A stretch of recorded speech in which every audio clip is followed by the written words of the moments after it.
Malam.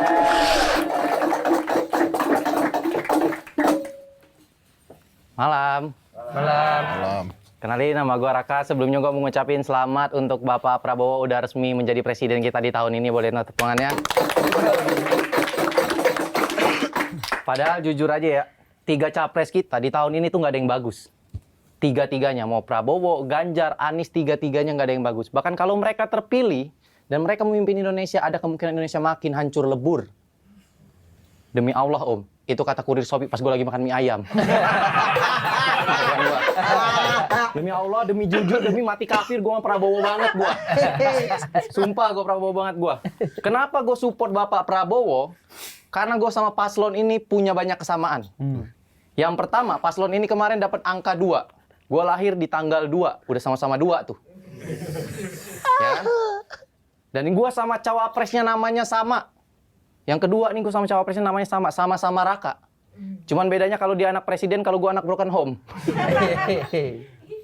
Iya, dia mah enak. Bapaknya bisa ngatur-ngatur negara, presiden. Bapak gue pengangguran. Boro-boro mau ngatur negara, ngatur rumah tangga aja berantakan. Ya. Dan yang ketiga nih yang paling penting. Berkumpullah dengan orang soleh.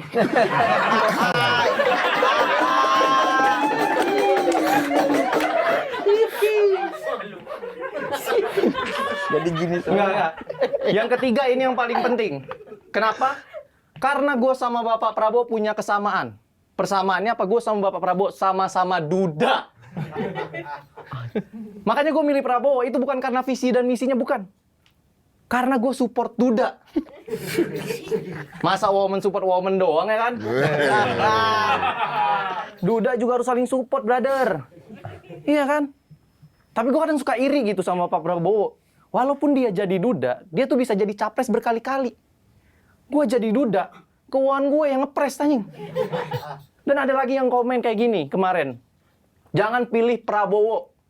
Dia mimpin 1 orang di rumah aja gagal. Mau mimpin 270 juta rakyat Indonesia. Nih ya, gue kasih tahu ya, orang bisa bercerai itu faktornya banyak. Bisa jadi karena mertuanya nggak asik. Ya, tahu aja Om. Takut malahan. Iya kan? Ya karena gue cerai sama bini gue gara-gara mertua gue nggak asik. Orang gue ingat banget pas gue cerai, mertua gue bilang kayak gini, kalau kamu mau balik lagi sama anak saya, minimal kamu udah setara sama saya. Nah siapa tahu, mungkin Bapak Prabowo juga digituin. Kalau kamu mau balik lagi sama anak saya, minimal kamu udah setara sama saya. Mungkin. Tapi fakta yang gue baca emang kayak gini nih. Iya kan? Iya, faktanya begitu. Dan faktor gue bercerai sama bini gue tuh bukan karena mertua doang. Gue mewajarkan gitu. Kenapa? Karena gue nikah karena kecelakaan. Jadi ada orang tabrakan, nah gue ngencet tuh.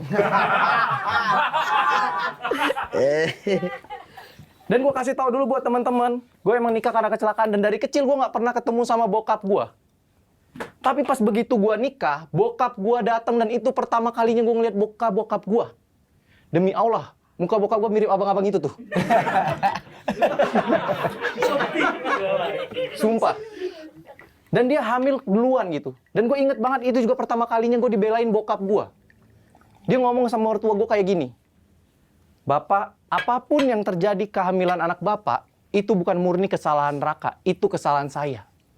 Wih, pas dia ngomong kayak gitu dalam hati gue kayak, emang dia nih yang buntingin.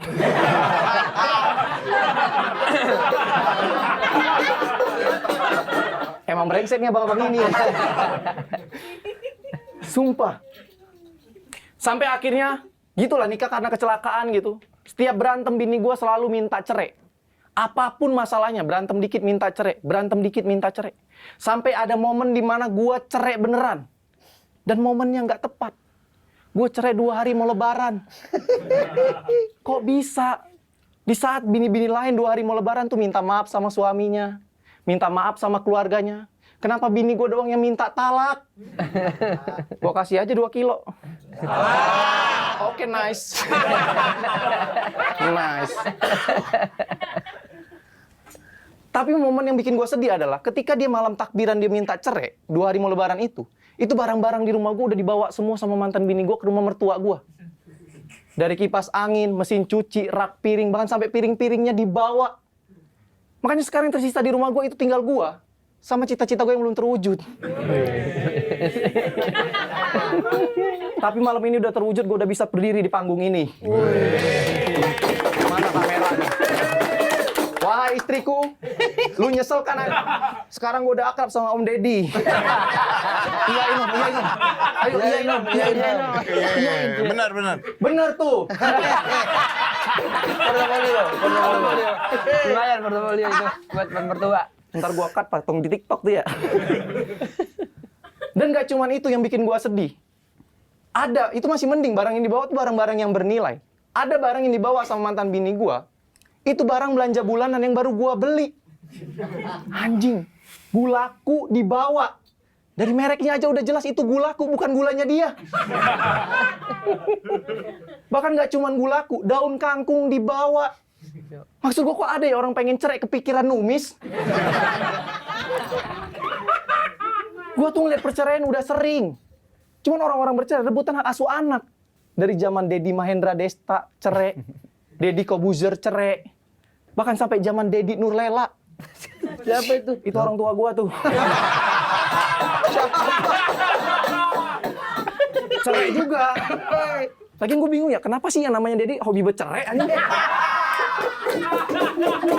Iya. Kacau lu, Ded. Dedi. Bingung gua.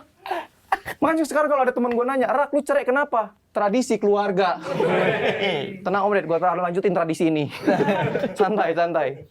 Dan pas awal-awal gua cerai, jujur aja teman-teman, gua tuh nggak mau orang tahu tentang perceraian gua. Nggak mau gua, karena malu. Cuman gue punya tetangga ustadz, dan dia kepo banget tentang perceraian gue. Nah, kenapa dia kepo? Gini ya, gue tuh baru nggak pernah ngobrol. Tapi pas begitu gue pengen berangkat kerja, dia ngajakin gue ngobrol, dia nanya sama gue.